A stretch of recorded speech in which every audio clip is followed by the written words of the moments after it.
chỉ có cuốn gió sao có lúc có mùa lò vụ tê ta mò chỉ mùa có phương ta y sa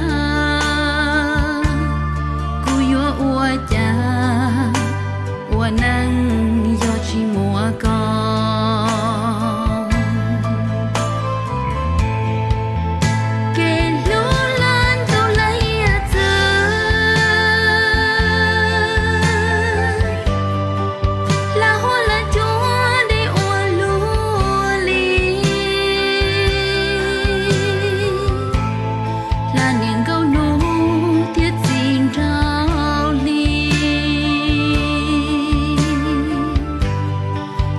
Charlie, nhớ về trời giông.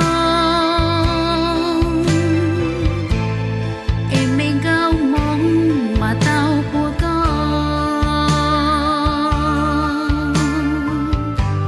Trao lúa xuân thì nhỏ, trao tiền nó. Chúa chúa, lúa chúa, nó tôi chúa con.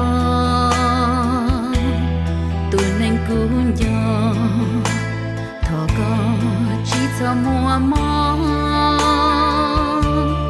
thọ luôn đủ bỏ lưu tê ba tàu xí chưa.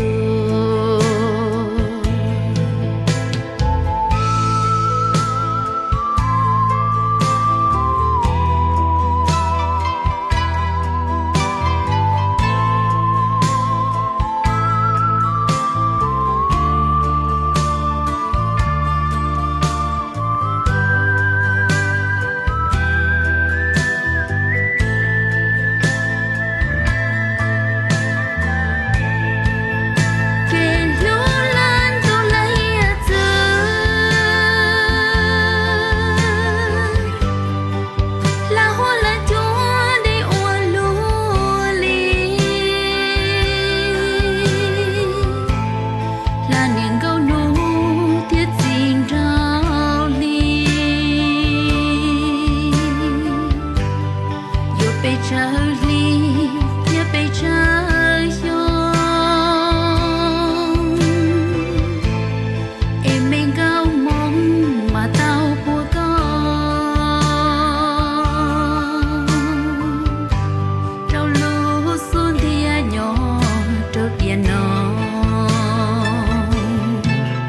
Chúa chúa, lúa chúa, nó tôi chúa con. Cuốn gió thọ có chỉ cho mùa mò thọ luôn đủ bỏ lưu tê ba tàu xí chưa.